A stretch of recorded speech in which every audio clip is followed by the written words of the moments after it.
अस्सलाम वालेकुम स्टूडेंट। हम डिस्कस करें ग्राफ ऑफ 10x का, और उसमें हमने क्या कहा था कि अगर आप 90 को लेफ्ट साइड से अप्रोच करेंगे तो पॉजिटिव इन्फिनिटी आंसर आएगा। आपको नज़र भी आ रहा है। पॉजिटिव इन्फिनिटी का मतलब क्या है कि y की वैल्यू आपने इन्फिनिटी तक उसको बढ़ा देना है, ठीक है।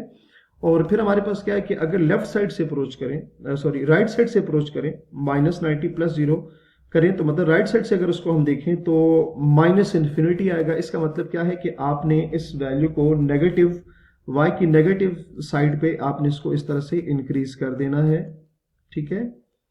ये आपके पास इस तरह से आ जाएगा, ठीक हो गया। अच्छा जी, अब इस मजीद वैल्यूज देखते हैं जी। वैल्यू क्या है जी इसके बाद हमारे पास कि -60 पे -1.73, -60 पे -1.73, तो -60 पे -1.73 आपके पास जो वैल्यू है वो कुछ इस तरह से आ जाएगी। नेक्स्ट वैल्यू है -30 पे -0.58, -30 पे -0.58, तो वो हमारे पास -0.58 तो कहीं इस पॉइंट, इस जगह पे आ जाएगी।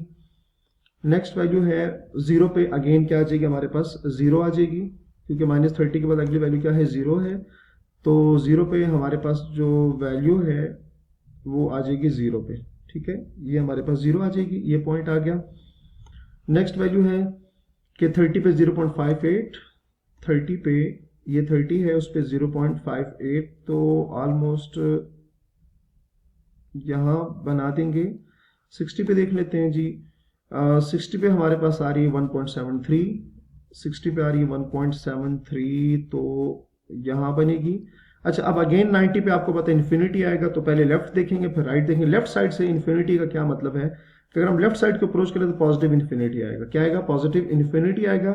मतलब क्या है कि 90 पे आपने यहाँ डॉटेड लाइन ऊपर की तरफ मूव करा देनी है कि इस तरह से ये ऊपर की तरफ शिफ्ट होगा।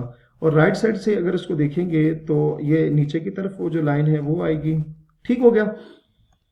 और उसके बाद जी हमारे पास क्या है, 120 पे -1.73, 120 पे -1.73, 120 पे -1.73, तो यहाँ पे आपके पास ये बनेगा।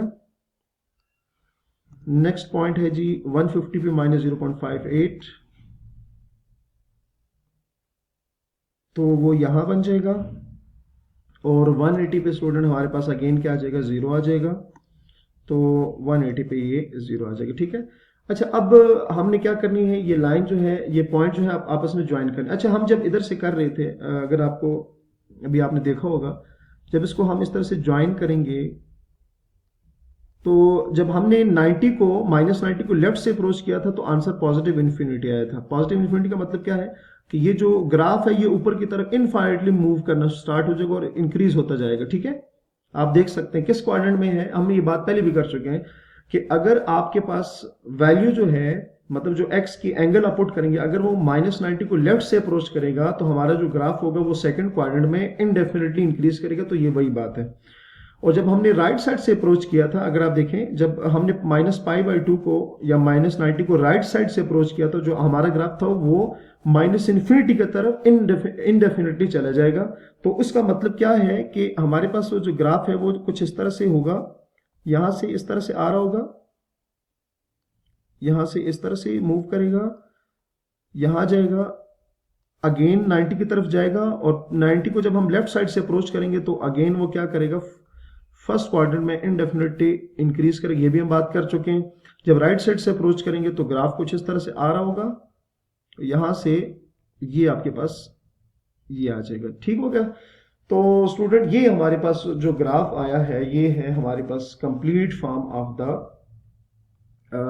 10 फंक्शन का ग्राफ। अच्छा, जो पॉइंट्स हमने शुरू में डिस्कस किए थे वो दोबारा देख लेते हैं।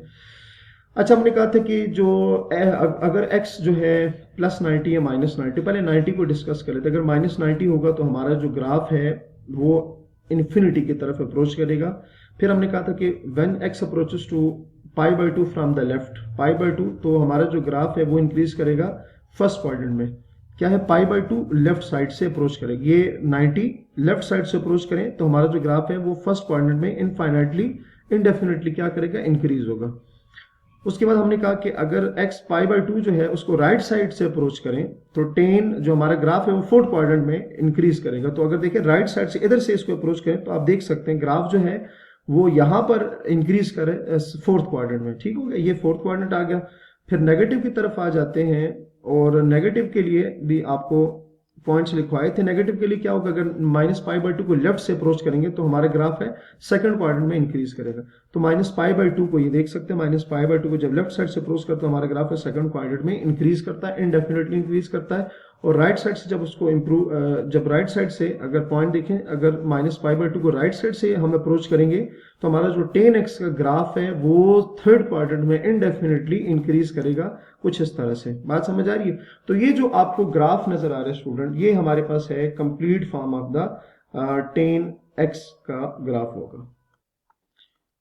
नेक्स्ट स्टूडेंट हम स्टार्ट करेंगे, जैसे भी हमने 10 फंक्शन का या 10x का ग्राफ यहाँ आपको मैंने सिखाया किस तरह से बनाते हैं, उसी तरह से अब हम cot x का जो ग्राफ है वो -π से पाई के दरमियान इंटरवल जो है उसमें हम बनाएंगे। उसकी रीज़न वही है कि cot का जो पीरियड है वो भी क्या है हमारे पास, वो भी पाई के इक्वल आता है। तो कुछ पॉइंट देख लेते हैं कि the period of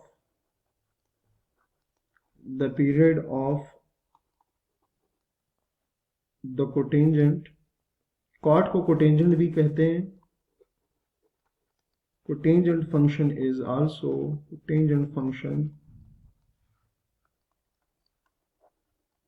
also pi. so its graph is drawn in a similar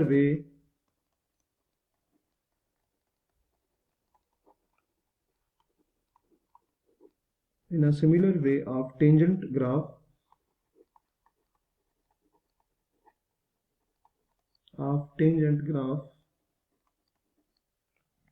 using the table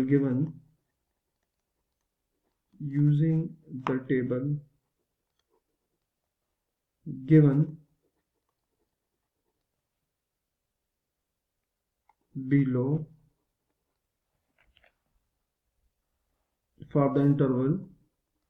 for